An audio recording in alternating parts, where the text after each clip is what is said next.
Hello नमस्कार, मी निर्मला तुमचं सर्वांचं निर्मला फॅशन मराठी चॅनलमध्ये खूप खूप मनापासून स्वागत करते। तर मला 2-3 ताईंच्या अशा कमेंट आल्या की ताई जर आपल्याकडे मापाचा ब्लाउज आलेला असेल म्हणजे कस्टमरचा असेल तर आपण त्याच्यावरनं म्हणजे जे काय कस्टमरच्या छातीचं माप असेल ते आपण कसं काढायचं किंवा ती कसं आपण जे आहे किती कटोरी वापरलेली आहे ते कसं काढायचं।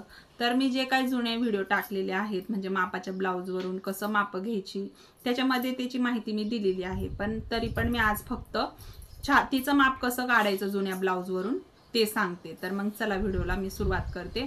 जर तुम्हाला व्हिडिओ आवडला तर व्हिडिओला लाईक करा आणि चॅनलवर पण कोणी मैत्रिणी नवीन असतील तर चॅनलला सुद्धा सबस्क्राईब करा।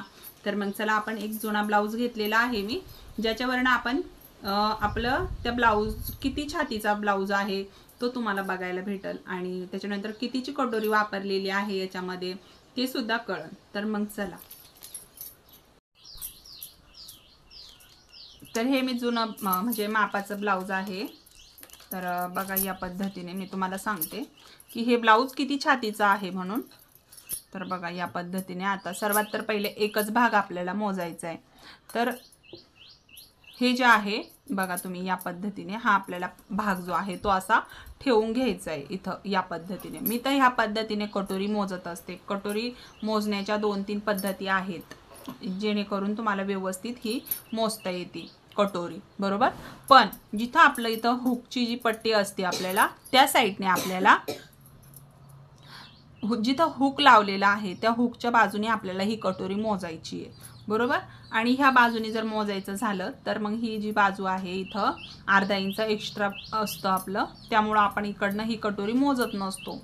जर कटोरी बऱ्याच वेळा जे आहे ना 2-3 पद्धतीने कशी मोजली जाते तर हे शोल्डर जे आहे ना ते व्यवस्थित ठेवून त्याच्यानंतर हे भाग इथं मोजले जातात। पण जर तुम्हाला कटोरी मोजायची तर तुम्ही हे एकच बाजूनी कटोरी ही मोजू शकता।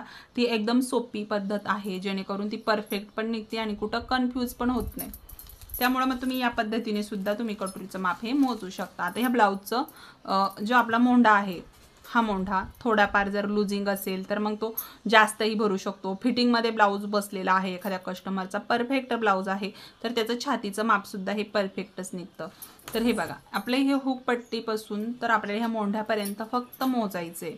तर आत्ता हा ब्लाउज जर मी मोजू आपण बघा जास्त खेचायचं नाहीये, काहीच करायचं नाहीये, फक्त आपल्याला जिथं आपला मोंढा आलेला आहे इथं हे ब्लाउजचा आपला टेप जो आहे ना तो असा धरायचा आहे। बघा ह्या हुकापासून तर याच्यापर्यंत एकदम आहे बघा, जास्त खेचायचं नाही, मग तर जास्त भरून जाईल नाही का। फक्त आपल्याला व्यवस्थित एकदम कम्फर्टेबलमध्ये जास्त ओढायचं नाही, जास्त खेचायचं नाहीये।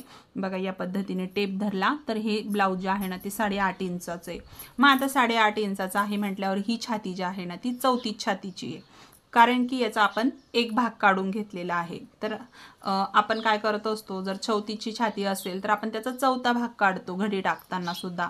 जसे की 34ची छातीत आपण 8.5 इंच घेतो, बरोबर।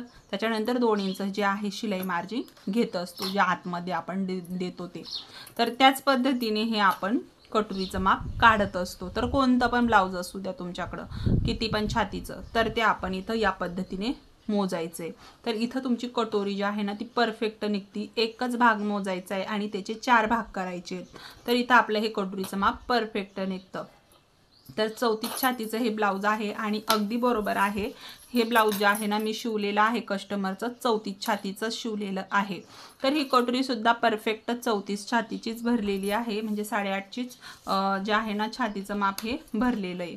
आणि त्याच्यानंतर ह्या ब्लाउजला मी कटोरी कितीची वापरलेली आहे ते सुद्धा इथं तुम्ही पाहू शकता। हे बघा इथं ही कटोरी जी आहे ना ती हे बघा तुम्ही अगदी इथून टेप जो आहे ना ह्या कटोरीपर्यंत ठेवून मोजला तर ही कटोरी जी आहे ना ती कितीची भरलेली आहे तुम्ही पाहू शकता 5.25 इंचाची।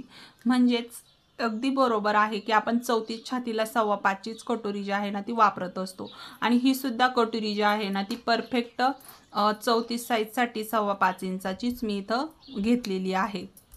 तर या पद्धतीने आपण कटोरी जी आहे ना ती आपण टाकत असतो। बघा आपण ज्यावेळेस कटोरीचं माप टाकतो ना त्यावेळेस आपण मी सांगितलेलं आहे की कटोरीचं माप हे कसं टाकायचं आहे म्हणून, तर त्या पद्धतीने आपण हे माप टाकलेलं आहे। तर हे बरोबर 5.25 इंचाची कटोरी ह्या ब्लाऊजला बसलेली आहे आणि छातीचं माप जे आहे ना ते 34 छातीचं निघलेलं आहे। आता तुम्हाला जे काय कस्टमरचं ब्लाऊज घ्यायचंय त्यावरून तुम्ही जे आहे ना ब्लाऊजचं माप मोजायचे आणि त्यानुसार जर तुमच्याकडे पॅटर्न असतील तर तुम्ही ते पॅटर्न ठेवून कटिंग करायचे।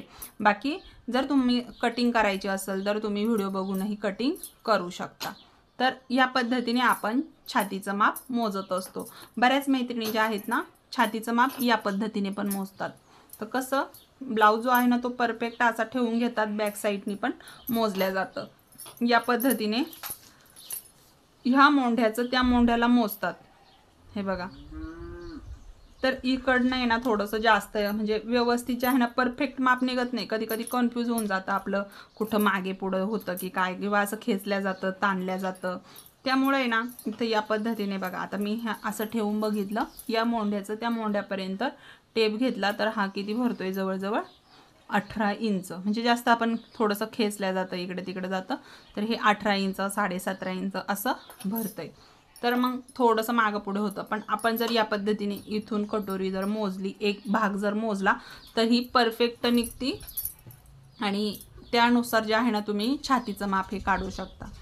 तर मग चला आजचा व्हिडिओ मी इथंच संपवते। माहिती कळाली असेल, कारण की मला 2-3 ताईंच्या कमेंट आलेल्या की ताई प्लीज सांगा म्हणून की आपण जर आपल्याला कस्टमरचं ब्लाऊज आलं असेल तर मग ते कसं त्याचं छातीचं माप मोजायचं आहे म्हणून। तर मग आजचं मी इथंच व्हिडिओ संपवते। नक्कीच युजफुल व्हिडिओ झाला असेल आणि त्या ताईंचीही मदत झाली असेल तर मी व्हिडिओ संपवते। आवडला असेल तर लाईक करा, चॅनलवर नवीन असाल तर सबस्क्राईब करा। भेटून नेक्स्ट व्हिडिओमध्ये। असंच काही प्रॉब्लेम असेल तर कमेंट करून विचारू शकता, जेणेकरून मी त्याच्यावरती तुमच्यासाठी स्पेशल व्हिडिओही बनवू शकते। तर चला, व्हिडिओ बघितल्याबद्दल धन्यवाद। सर्वांना श्री स्वामी समर्थ।